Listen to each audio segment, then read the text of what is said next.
Now, Minister of Tourism Patricia de Lille is hosting the G20 Tourism Ministers Meeting in Mpumalanga today. The event will bring tourism ministers together to finalise the action plan that is poised to drive sustainable tourism development among the G20 member countries.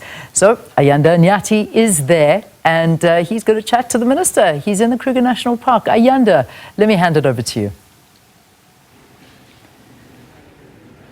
Thank you very much, Leanne. And of course, the Kruger National Park is a perfect place to be on a Friday.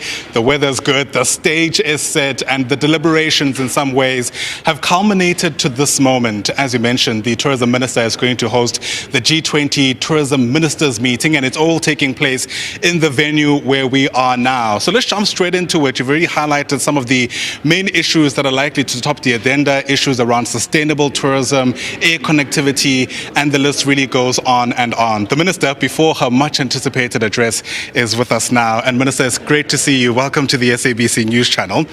Let's jump straight into some of the issues that are likely to be unpacked. And, you know, Minister, in many instances, tourism, as important as it is, doesn't always top the global policy agenda. And I wonder how concerned you are that the conversations that have taken place here over the past week will just, land up being communique and not really implementable action. I think part of what this event will help us is to lift the profile of tourism. Tourism contributes in our own country more than 8% to the GDP and worldwide more than 10%. I think also people underestimate the value in terms of job creation. In South Africa, we created 1.7 million jobs last year.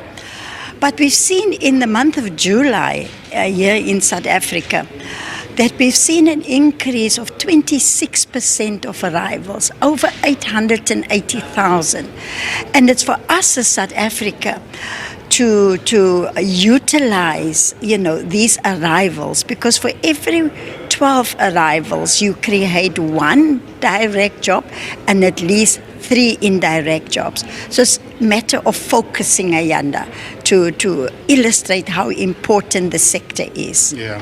We know that the agreements that are arrived to here are not necessarily binding, and it's not just for the G20 Tourism Working Group, all of them, as we host the G20 presidency. Yeah. And given how urgent the issues are in the sector, I wonder whether you reckon the time has arrived for us to have a bit more enforceable measures that can be implemented?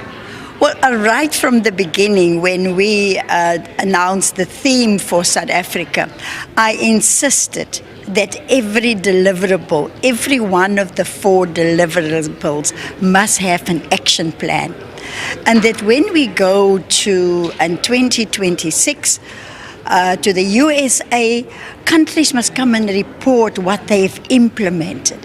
So it's all about implementation. One of the key focus areas is, of course, investment and finance. And that's why we led by having the first Tourism Investment Summit 2 days ago. Again, to showcase new products, new infrastructure products of over 1 billion rand. So next year I'll be able to report back. We've been able to raise funding for that. Another one that's important for on the world stage is air access. We want people to have seamless travel. So I'm engaging with many countries, the bilateral level today, with Saudi Arabia, to make sure that we get a direct flight with Spain, asking the minister that we bring Iberia Airlines back, because we've not fully recovered with air access in South Africa since 2019. So those are just 2 of the key priorities. All right, and we'll be looking forward to those report backs. I wouldn't be worth the time as a journalist, Minister, if I don't ask you about what people are describing as a storm around the SA Tourism Board. Very simply, given what's been said, the claims and counterclaims, do you still stand by the decision to dissolve that board? Definitely, and there's absolutely no crisis. Yes, the matter is sub judice, it's before the court now, and I'm very happy about it. Because if you have different interpretation of the law, the only adjudicator must be a court of law. And we have filed papers last week, Friday, to oppose. But life goes on, we've got lots of work to do. Absolutely. Tourism Minister Patricia de Lille, thanks very much indeed.